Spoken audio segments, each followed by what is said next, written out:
How can it be? Without expecting it, sir. Without expecting, how is it possible? Is it philosophy or madness? Result-oriented action. Then does it not yield, does it not result in a sense of irresponsibility and casualness in the performance? If it is casualness in your performance, the result is obvious, you may not get anything according to your own standard. The question arises only when you perform well. As we are able to see the life, we are not finding the result everywhere equally being given, even when the most efficient karma is performed equally by all.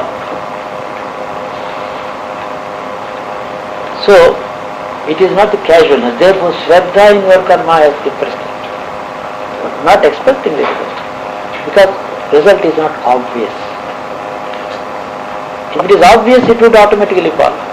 But more often than not, if it, suppose it's coming, the results are coming as expected. Never ascribe that credit to yourself. It is not because your karma has been efficient that you got the results. That universal force has given you the results. Even much more efficient activity could not have yielded the results if that did not decide to give. So in this attitude, you are recognized all the time, you are in communion with that supreme force. You are separating yourself from your ahankara as the giver of the results of karma. Your ahankara has elevated itself to submission to that all-pervasive force. You have submitted yourself automatically.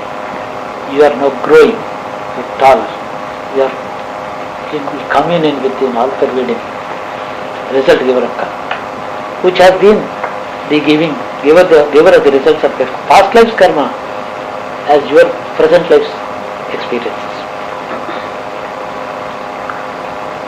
So this recognition makes you wiser. Your vision has become wider. You are not taking anything helplessly, but there is no accident that is taking place in your life, but everything is preordained, predestined. So there are no accidents, no fate, no fatalistic view, but destiny has been recognized. You can't also say I'm lucky. Lucky means you are fortunate because you did good things in the past, that's all about it. If there is no actually word for luck. No luck, no. If there is luck, there is fate. Luckily, fatally, there is nothing. Only destiny. But what is now in your hand today is not the experience of the results of your past karma, that is not in your hands. Your attitude is in your hands. That leads me to the next. Your attitude today to all that you are experiencing is the acquired wisdom of this life. By listening to learned men, following the path of knowledge and wisdom, your attitude has changed. Experience has not changed. Whether you are a yogi or a jnani or ajnani, you have to inevitably reap the results of your past. If you are wiser, you are less troubled. If you are the wisest, you are not troubled. So the experience is the same. Even Ramana Maharshi had a cancer on his hand, on his arm. How come? Yes. So the jnana that you are seeking today, the way, the future that if the present is the product of your own past actions, is not the future in your hands today? So the future destiny of yourself is what you make it today. So you are the master of your future, not the master of the present, because you have already over. Sowing, reaping. Sowing and reaping. So future, that gives a great confidence in the man that he is the maker of his destiny and future is in his hands. Therefore the element of fate is removed. The fatalistic view is totally distanced. In the other religions, your present life is the first and the last one. It is so stupid that it cannot explain anything. Your happiness, wisdom, or lack of it Nothing can be explained. If there is no past, how is the present? If there is no present, if there is a present, there must be a future. It has been logically concluded in our philosophy because it is truth. So, God is not merely referring to your destiny as a result of your past actions, as the result givers of your present actions. There is inherently another message in it. Your present actions also are motivated by the destinies. And motivated by destinies in all material experiences. Suppose you are a farmer, tilling the soil and reaping, sowing the seeds. You are getting what the earth gives you. It gives you a bounty once, does not give you anything another times.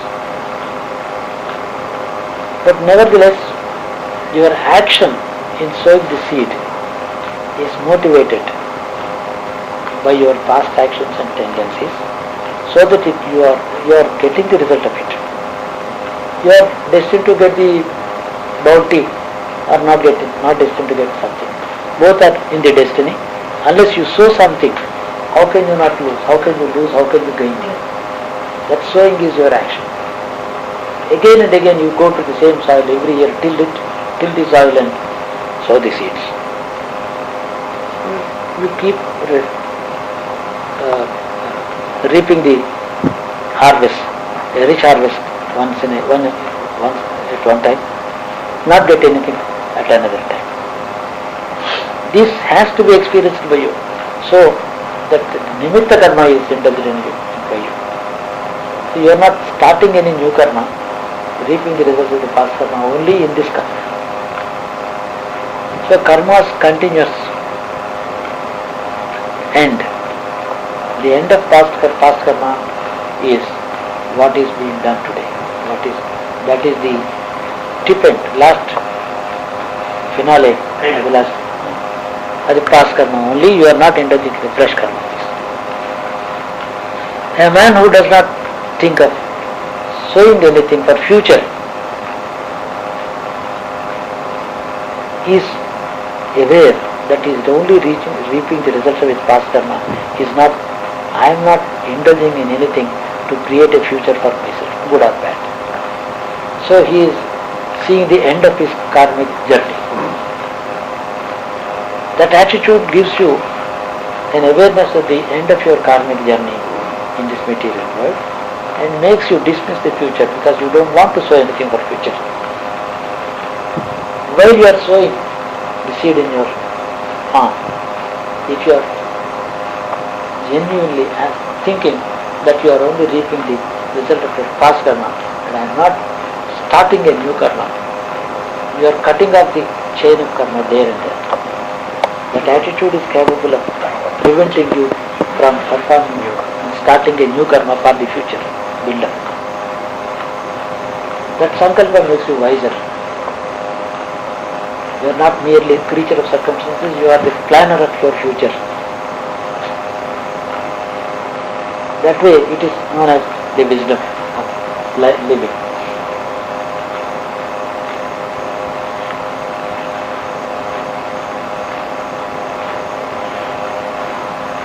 So that is answer.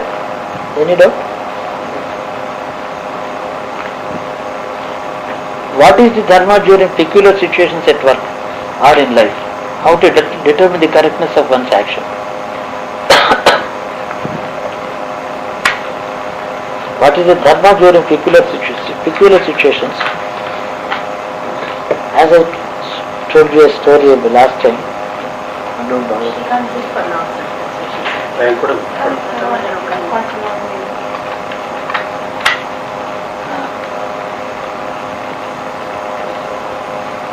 The dharma is, the correct translation of the word dharma is appropriateness.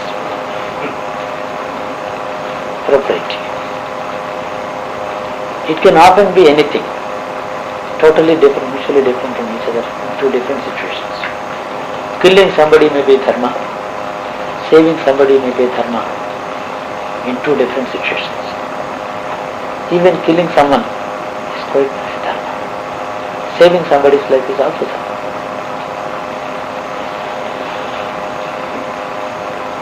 This is nothing but appropriateness.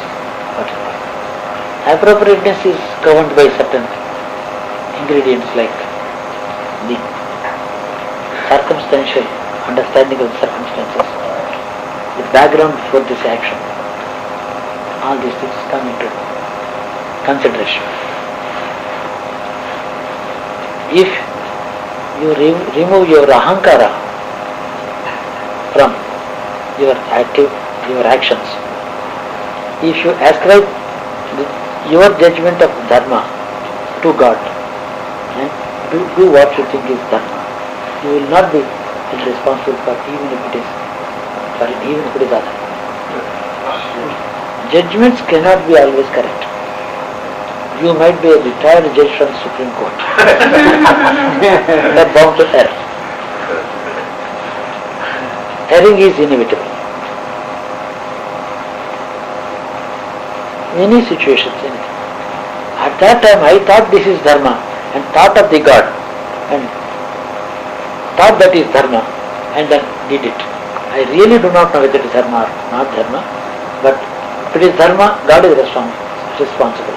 If it is adharma, he is even for that he is responsible. So that is why sarva dharman parityajya mamekam saranam vraja. The Gita Vakyam is there very much. Sarva dharman parityajya. So do not keep sitting in judgment over your actions as though you know all the dharmas. You know some dharmas. But you, having known dharma, you may not know all the circumstances leading to this karma. The evidence produced before you is not adequate.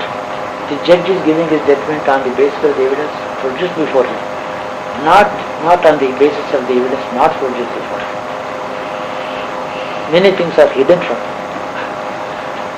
Many things are not reported to him.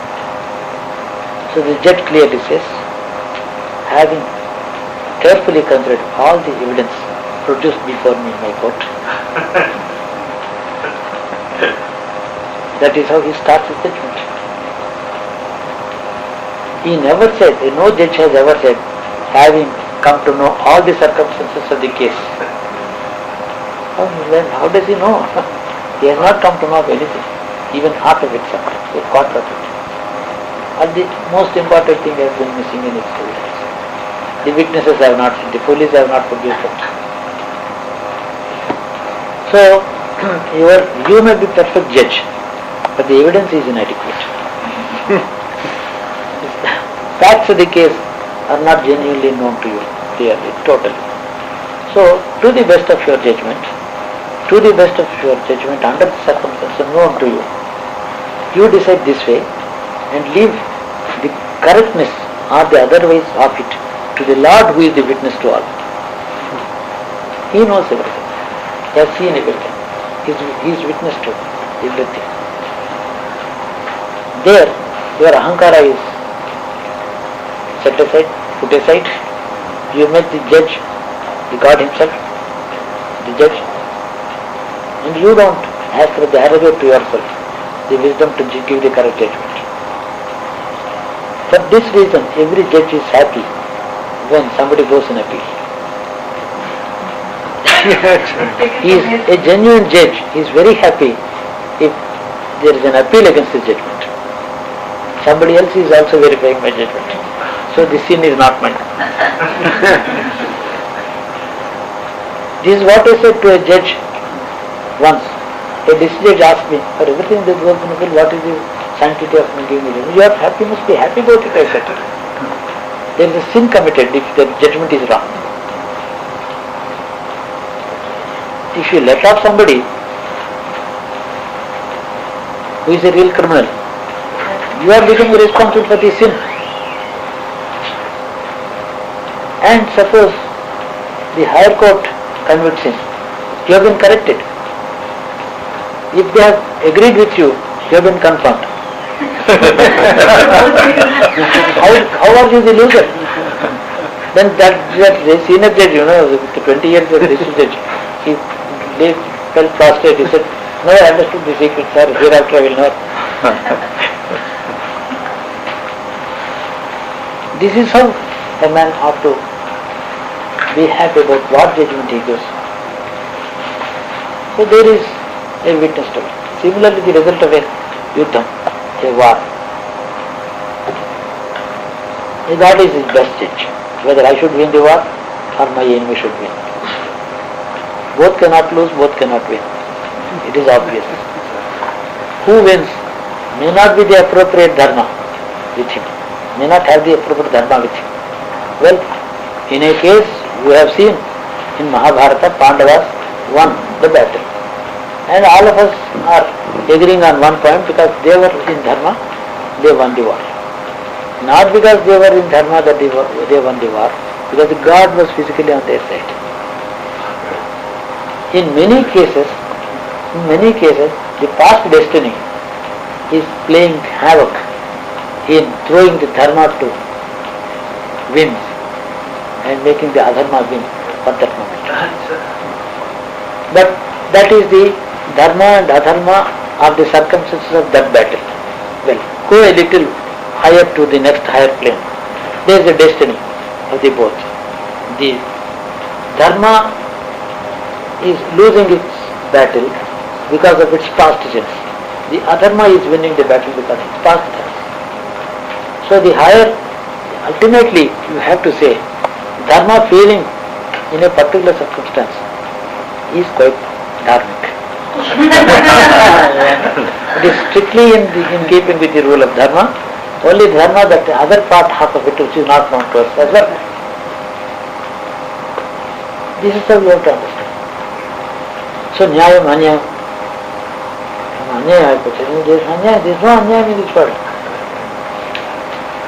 Yes, I am an honest man, somebody has cheated me. It is anyayam, but that confining the whole issue to that circumstance before your eyes. What is beyond your eyes has also to be applied there. Then my being cheated is dharma. So the jnani understands this way. The average man with the average knowledge of dharma calls it anyaya. But then, since the law of the land in a mundane world has to govern only the seen world, present world, it punishes the other man for cheating this. It is not supposed to take into account the law of karma. Laukika dharma. That is pratyaksha dharma. One is paroksha dharma. Paroksha.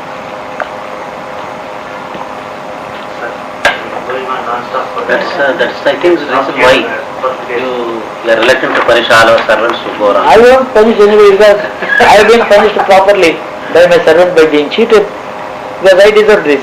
This is the fight. This is there in my destiny. Not I can't call the servant dishonest. He is dishonest. That's all about. That's a different thing. But I got what I deserved by virtue of my karma. So as a jnani, as a wiser man and more elderly than the others, I am supposed to understand the higher,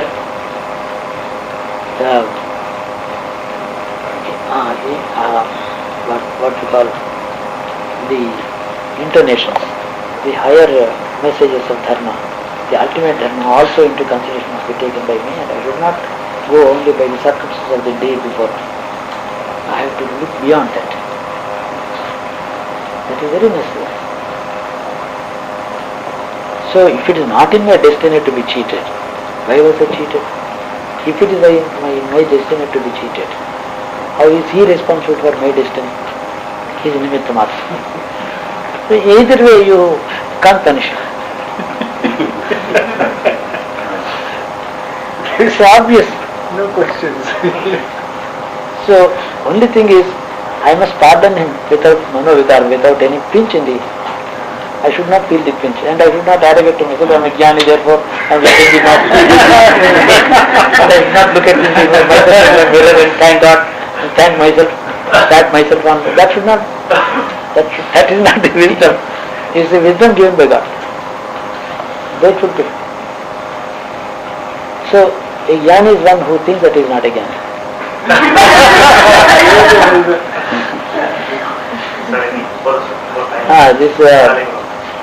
So this Hatha Yoga necessary for a long healthy life, yes. Dharmic living also, Hatha Yoga is the basic platform on which you control your body well. But then after that, it must be used as a platform to take up into the jnana world, the wisdom itself. Hatha Yoga is only dealing with the senses and the body.